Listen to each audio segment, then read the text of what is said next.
बड़ी देर कर दी हुजूर आते आते। नमस्कार दोस्तों, मैं हूं नवीन पाटीदार और आप देख रहे हैं voice of MP. Madhya Pradesh में विधानसभा चुनाव को लेकर जहां पर कांग्रेस ने वचन पत्र जारी कर दिया है, लेकिन अभी तक जो है अपने उम्मीदवार तय नहीं कर पाई है। वैसी ही हालत मध्य प्रदेश के बीजेपी संगठन में भी है, जहाँ पर भी कई सीटें होल्ड पर और यहाँ पर भी अभी तक प्रत्याशी तय नहीं किए जा सके हैं। वहीं अगर बात करें तो इस वक्त एक बड़ी खबर दिल्ली से आ रही, जहाँ पर भारतीय जनता पार्टी की एक तरफ जहाँ बैठक चल रही है तो दूसरी तरफ कांग्रेस की भी एक बड़ी बैठक चल रही है, जहाँ पर प्रत्याशी तय को लेकर मंथन किया जा रहा है। वहीं दूसरी तरफ लगातार जिस तरीके से वचन पत्र जारी किया गया है उस पर बात करेंगे। जिस तरीके से मेरे साथ मौजूद है वरिष्ठ पत्रकार मुस्तफा जी, उनसे जानेंगे, क्योंकि नीमच की बात की जाए तो यहाँ पर भी अभी सीट होल्ड पर है। नीमच की सीट होल्ड पर है, जावद की सीट होल्ड पर है, जहाँ पर कांग्रेस को प्रत्याशी तय करना है। तो नीमच पर भारतीय जनता पार्टी और कांग्रेस को दोनों को ही तय करना है। मुस्तफा जी के पास चलते और जानेंगे किस तरीके से जो है वचन पत्र जारी किया गया, क्या स्थिति और किस तरह की अपडेट सूची को लेकर आ रही है। मुस्तफा जी, किस तरह की अपडेट सूची को लेकर आ रही है?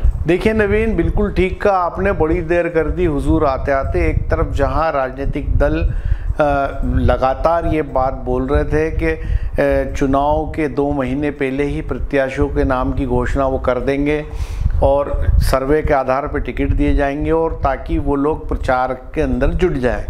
तो सूची जारी करने में बीजेपी अव्वल ज़रूर रही, लेकिन अभी भी भारतीय जनता पार्टी की कई सीटें होल्ड पर है, जिस पे अब तक कोई नतीजा निकल के नहीं आया।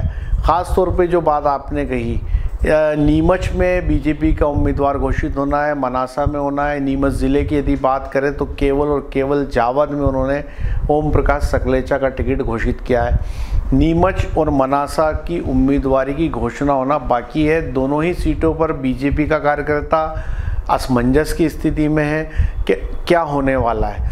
जहां तक मनासा की बात करें तो अनिरुद्ध माधव मारू सिटिंग एमएलए, लेकिन वहां से जो आवाज़ें निकल के आ रही है, जो राजनीतिक गलियारों से खबरें आ रही है, वो आ रही है कि वहां से कैलाश चावला को बीजेपी उम्मीदवार बना सकती है या बंशीलाल गुर्जर को। और वहीं नीमच की बात करें तो यहाँ सिटिंग एमएलए दिलीप सिंह परिहार है, लेकिन पवन पाटीदार का नाम जोर शोर से चल रहा है, साथ ही राकेश पप्पू जैन का नाम भी चल रहा है। लेकिन अब ये सारी स्थितियाँ जब सूची जारी होगी उसके बाद ही क्लियर होगी।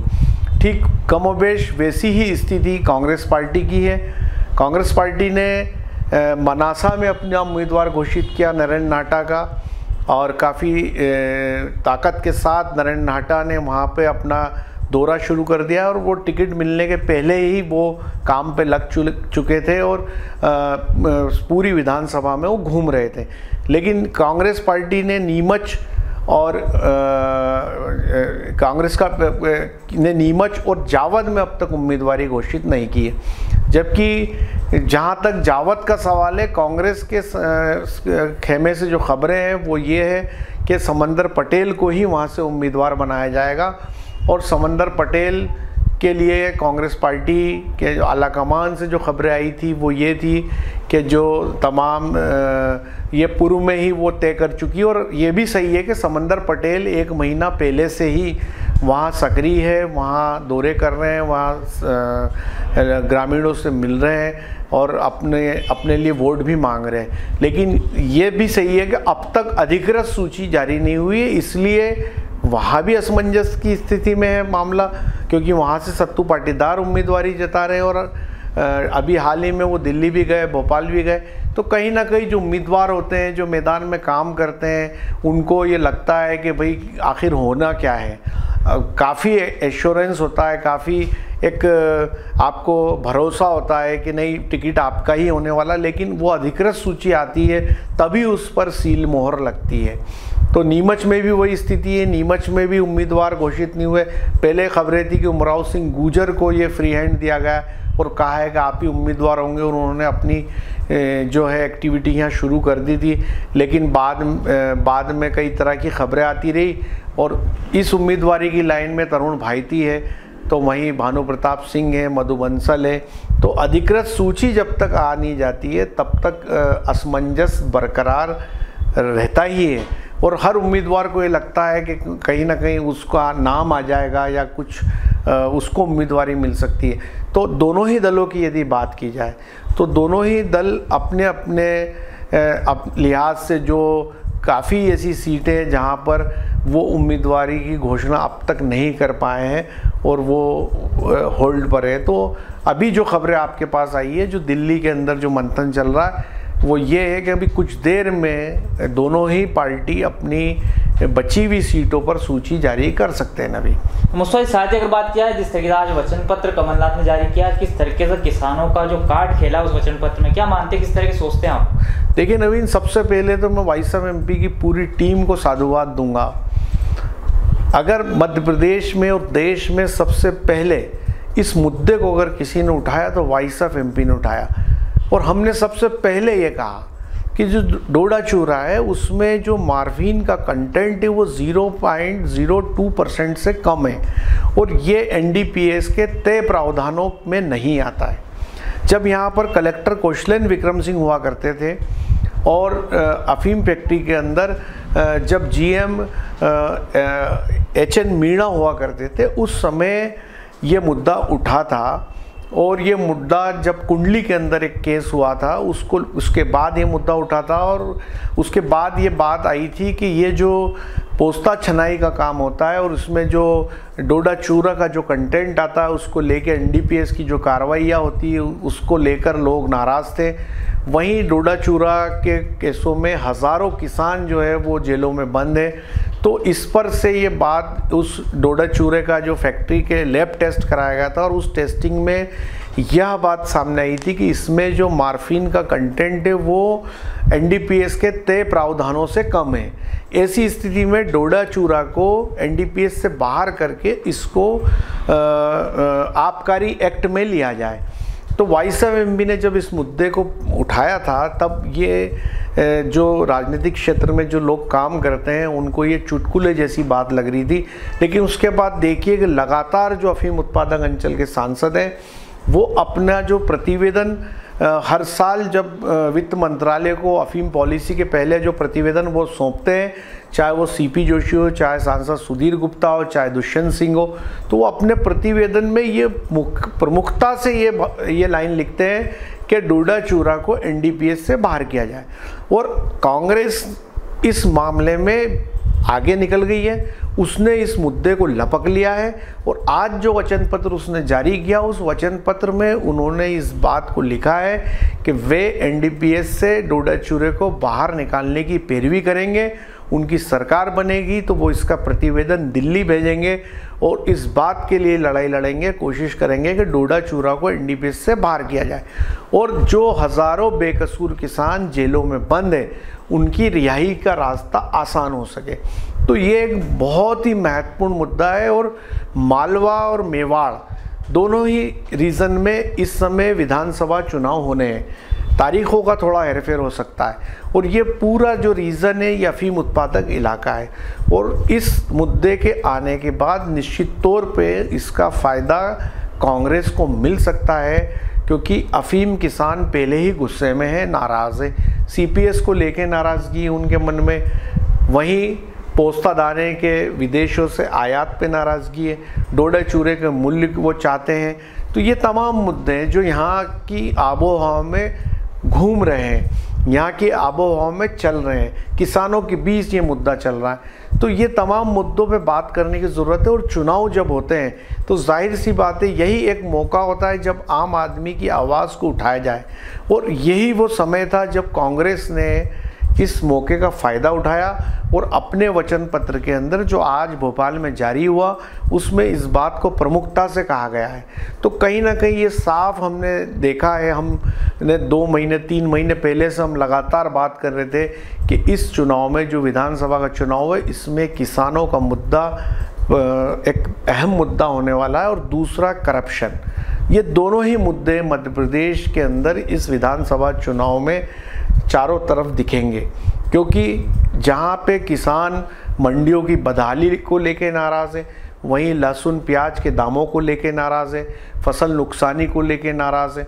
तो कहीं ना कहीं बीजेपी को इन सब का सामना करना पड़ेगा और बीजेपी इन तमाम मुद्दों को कैसे फैस करती, कैसे वो किसानों के बीच अपनी बात रख पाती, क्या उसके पास रेमेडी है सीपीएस को लेके, क्या रेमेडी है जो पोस्ता दाना विदेश से आयात होता है डोडे चूरे या अफीम के मूल्य को लेके उनके पास क्या जवाब है, ये तमाम मुद्दों पे लोग पूछेंगे और उनको जवाब देना पड़ेगा। नवीन मुझसे साथ ही आपने जो वचन पत्र वो भी पढ़ा हो और भी कई मुद्दे किसानों को लेकर रखा गया, तो क्या माना है इस चुनाव में जो है किसानों का एक बड़ा मुद्दा जो है पूरा इसके इर्द गिर्द घूमता हुआ दिखेगा चुनाव के? देखिए नवीन, हम काफ़ी पहले से कहते रहे हैं कि मध्य प्रदेश किसानों का प्रदेश है।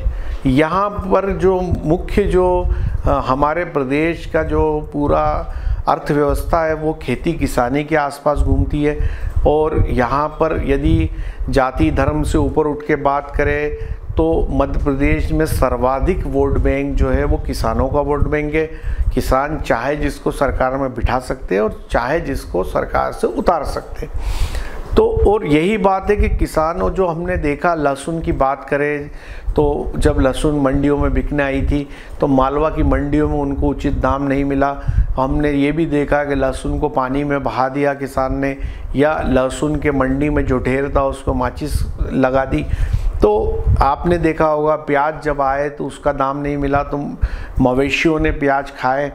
तो कुल मिलाकर के उन्हीं सब बातों को कहीं ना कहीं कांग्रेस भी महसूस कर रही थी, कांग्रेस भी उस चीज़ को समझ रही थी और कांग्रेस ने उन मुद्दों को लपकने की कोशिश की है। और यही चीज़ किसानों से, करप्शन जो है वो भी किसानों से जुड़ा है। आज खाद बीज से लेके तमाम मुद्दों को आप देख लीजिए, उसको लेके किसानों को नाराज़गी है। आज जो रेवेन्यू डिपार्टमेंट है उन राजस्व विभागों में जो किसानों के लाखों मामले पूरे प्रदेश में लंबित पड़े हैं, उनसे किसानों में नाराज़गी है। तो कहीं ना कहीं करप्शन और किसानों का मुद्दा ये एक बड़ा मुद्दा बनता दिख रहा है और उसको लेके उस नब्ज़ को कांग्रेस ने पकड़ने की कोशिश की है। ये एक अलग विषय है कि कल जब सरकार आएगी तो कांग्रेस अपने उस वचन पे कितना उस पर अडिग रहती है और क्या वो उतनी कांग्रेस क्या बीजेपी की उतनी कांग्रेस क्या इन किसानों की इतनी सुन पाएगी या कुछ कर पाएगी। क्योंकि एक धारणा आम हो चुकी है कि कांग्रेस हो या बीजेपी, किसी को आम आदमी के दुख दर्द से कोई सरोकार नहीं है। जब चुनाव आते हैं तो वोट लेने के लिए तरह तरह के वादे किए जाते हैं, लुभावने वादे किए जाते हैं, लेकिन चुनाव होने के बाद कोई याद नहीं रखता।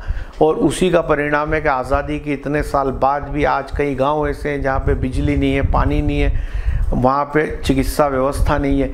तो कुल मिलाकर के फिर भी हम चूँकि एक सिस्टम में हम काम करते हैं, तो जब चुनाव आते हैं तो उन मुद्दों पे हम भी बात करते हैं, पार्टियां भी बात करती हैं। अब ये अलग बात है कि वो पार्टियां उस पर कितना अमल करती है और फिर जनता के हाथ में बात होती है। फिर जब चुनाव आएंगे तो फिर जनता, यदि वो पार्टियां अमल नहीं करेगी तो जनता उनको फिर घर का रास्ता दिखाएगी। तो कुल मिला के इस समय जो स्थिति बन रही है वो चुनाव धीरे धीरे इन मुद्दों पे फोकस हो रहा है और आज कांग्रेस ने उसमें कहीं ना कहीं एक कदम आगे निकलने की कोशिश की है। और यदि हमारे रीजन को लेके हम बात करें, मालवा रीजन को लेके जो अफीम उत्पादक अंचल है उस पर बात करें, तो ये जो एनडीपीएस का जो मामला, जो डोडे चूरे का मामला कांग्रेस ने लपका है, ये एक बड़ी बात है। और इसमें एक और ख़ास बात मैं कहना चाहूँगा, बहुत इम्पॉर्टेंट बात है कि इस पर सबसे पहले किसी ने बात की थी जब हमने इसको खबरें की। तो जो इस समय डीआईजी है रतलाम रेंज के मनोज कुमार सिंह, जो नीमच और मंदसौर के एसपी भी रहे हैं, वो जब मंदसौर एसपी थे तब उन्होंने एक पावर पॉइंट प्रेजेंटेशन 26 पेज का स्टेट गवर्नमेंट को दिया था। और उस पावर पॉइंट प्रेजेंटेशन के अंदर उन्होंने ये कहा था और ये साबित किया था कि डोडा चूरा एनडीपीएस एक्ट में आता ही नहीं है। और उसमें जो उन्होंने लॉजिक दिया था वो ये कहा था कि ये जो एनडीपीएस एक्ट है ये भारत के बाहर विदेश की धरती बना है और जहाँ पर सरकारें पूरा डोडा जो है किसानों से ले लेती और वो डोडा बिना चीरा लगा होता है और अफीम से भरा होता है। तो उस पर उस समय एनडीपीएस एक्ट लगाना जायज़ है। लेकिन भारत में जो खेती होती है अफीम की, लुईनी चिर्री पद्धति से होती है, तो जो डोडा होता है वो अफीम से खाली होता है, इसलिए इस पर एनडीपीएस एक्ट लगाना गलत है। लेकिन आपने देखा है कि एनडीपीएस एक्ट को एक औजार की तरह एजेंसियां इस्तेमाल करती है। अफीम के, डोडे चूरे के जितने झूठे केस बनाए गए, एनडीपीएस की धारा 829 का जो मिसयूज़ हुआ है उस पर भी वो भी एक बड़ा मुद्दा है। एनडीपीएस को रिफॉर्म करने का, एनडीपीएस एक्ट को रिफॉर्म करने का। तो ये तमाम मुद्दे जो है कहीं ना कहीं बीजेपी को परेशान करेंगे और बीजेपी को इस पे जवाब देना पड़ेगा, क्योंकि लगातार इस पे किसान मांग करते रहे हैं कि इनमें सुधार होना चाहिए। तो अभी जो ये एक बार फिर मालवा मेवाड़ की आबो हवा में डोडे चूरे का मुद्दा गर्माता दिख रहा है एनडीपीएस से बाहर आने का। वो कहीं ना कहीं जो डीआईजी इस समय रतलाम में, उनकी भी एक बड़ी भूमिका है कि उन्होंने सबसे पहले इस पर रिसर्च किया और अपना पावर पॉइंट पर, और वो करते रहते हैं। जो आईपीएस मनोज कुमार सिंह है वो भी कई मुद्दों पे बात करते हैं। उन्होंने भांग को लेके भी कुछ बातें की थी। उन्होंने ये कहा कि इसका आयुर्वेदिक इस्तेमाल किया जा सकता है। वो अपना जो काम है उसके इतर भी दूसरे मुद्दों को छूते रहते हैं। नवीन, तो सुना आपने, ये थे वरिष्ठ पत्रकार मुस्तफा जी, जिनसे हमने बात की किस तरीके से जो है कांग्रेस और भारतीय जनता पार्टी की सूची आने वाली किस तरह की स्थितियां हैं। साथ ही अगर बात की जाए तो कमलनाथ ने जो आज वचन पत्र जारी किया उसमें वॉइस एमपी का जो मुद्दा था, लगातार voice MP team NDPS act को लेकर और जिस तरह के दौड़ा चूरा मुद्दे को लेकर लगातार आवाज़ उठाती आ रही थी, उस आवाज़ को एक बार फिर जो अपने वचन पत्र में शामिल किया गया है। साथ ही अगर बात की जाए तो इस तरह की अपडेट के लिए मैंने हमारे साथ। जय हिंद, जय भारत।